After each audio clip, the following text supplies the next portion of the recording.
Perkenalkan, saya Gustaf Sofenanitla, Prodi Penyuluhan Perikanan, Poltek AUP Bogor, dan kali ini tentang pembangunan di desa. Masalah yang sering dihadapi negara-negara sedang berkembang atau negara-negara dunia ketiga setelah memproklamirkan kemerdekaannya adalah masalah keterbelakangan. Menurut Frank, pada 1984, keterbelakangan merupakan hasil dari kontak yang diadakan oleh negara-negara berkembang dengan negara-negara maju. Kontak dengan negara-negara maju tidak menularkan nilai-nilai modern yang dibutuhkan untuk pembangunan. Untuk melihat fenomena keterbelakangan yang dialami oleh negara-negara berkembang, paling tidak dapat dianalisis dengan menggunakan dua teori pembangunan, yaitu teori modernisasi dan teori ketergantungan atau dependensi. Dalam teori modernisasi dengan pendekatan psikologis, menekankan bahwa pembangunan ekonomi tidak terjadi pada negara-negara berkembang karena orang-orang di negara-negara tersebut belum memiliki mentalitas yang cocok untuk pembangunan. Menurut Frank, salah seorang pelopor dari teori ini, David Chalmers, mengumumkakan bahwa orang-orang di negara-negara berkembang tidak memiliki apa yang disebut sebagai dorongan untuk berhasil. Pada pembahasan sebelumnya telah dijelaskan bahwa keterbelakangan, kemiskinan, kesenjangan masih merupakan permasalahan yang dihadapi dalam pembangunan desa. Desa secara administrasi pemerintahan berada pada level terbawah di Republik ini. Secara kuantitatif, jumlah lebih banyak daripada kelurahan. Meskipun telah dilakukan kegiatan pembangunan di desa, namun masih banyak jumlah desa tertinggal dilihat dari ketersediaan sarana dan prasarana. Selain itu, secara kualitatif, tingkat kesejahteraan sosial ekonomi dari pedesaan lebih rendah dibandingkan dengan daerah perkotaan. Untuk memahami perkembangan pembangunan desa yang dilakukan selama ini sesuai prodi pembangunan, maka akan diuraikan tinjauan historis pembangunan desa. Sejak Indonesia mengawali kemerdekaannya, pembangunan desa telah menjadi fokus perhatian pemerintah. Namun strategi pembangunan desa dari awal ke waktu seringkali mengalami perubahan. Perubahan strategi dimaksudkan untuk menemukan strategi pembangunan desa yang dipandang paling efektif untuk suatu kurun waktu tertentu. Untuk melihat proses perubahan di pedesaan dapat dijelaskan melalui pendekatan teori difusionis. Menurut Frank, pada 1948, teori ini beranggapan bahwa ada dua macam masyarakat, yaitu dual society.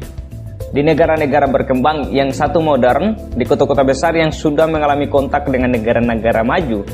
Yang lainnya ialah tradisional, di mana di desa-desa yang belum berhubungan dengan kota-kota besar ataupun negara-negara maju.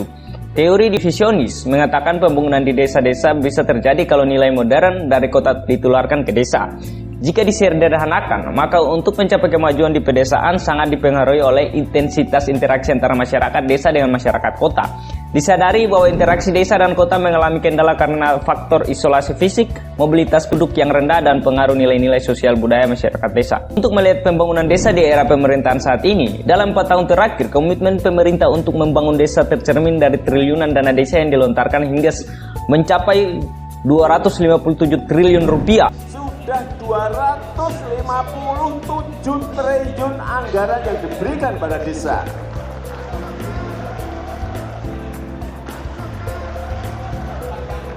Hati-hati loh. Ini uang gede, 257 triliun ini uang gede. Dan saya pastikan ke depan akan naik terus anggarannya. Nah, program pemerintah melalui Kementerian Desa Pembangunan Daerah Tertinggal dan Transmigrasi Republik Indonesia, dana desa tersebut digunakan untuk menunjang 4 program prioritas percepatan pembangunan desa.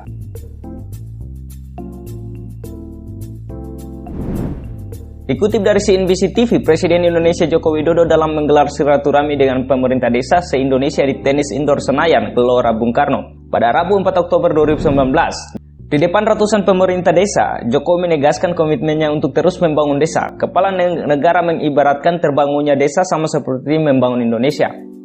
Desa itu selalu berada dalam pikiran dan hati saya, bukan karena saya berasal dari desa. Bukan itu saja, tapi menurut saya, pembangunan desa artinya pembangunan Indonesia, kata Jokowi.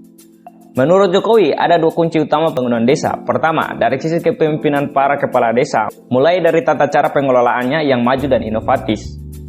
Sementara yang kedua adalah peningkatan kualitas sumber daya manusia di pedesaan, sehingga ke depan dalam 4 atau 5 tahun, konsentrasi infrastruktur pembangunan jalan, irigasi mulai digeser ke hal yang berkaitan dengan ekonomi dan inovasi jelasnya. Jokowi pun mengingatkan kepada para kepala desa agar lebih peka terhadap kondisi ekonomi kreatif di pedesaan. Pasalnya, sektor tersebut bisa menjadi daya dorong perekonomian desa. Disadari bahwa untuk membangun masyarakat desa di Indonesia tidak hanya menjadi tugas pemerintah, namun diperlukan dukungan dan partisipasi masyarakat, mengingat 2/3 jumlah penduduk Indonesia bertempat tinggal di pedesaan. Saya Gustaf Sofyan Anitla pamit undur diri, see you next time.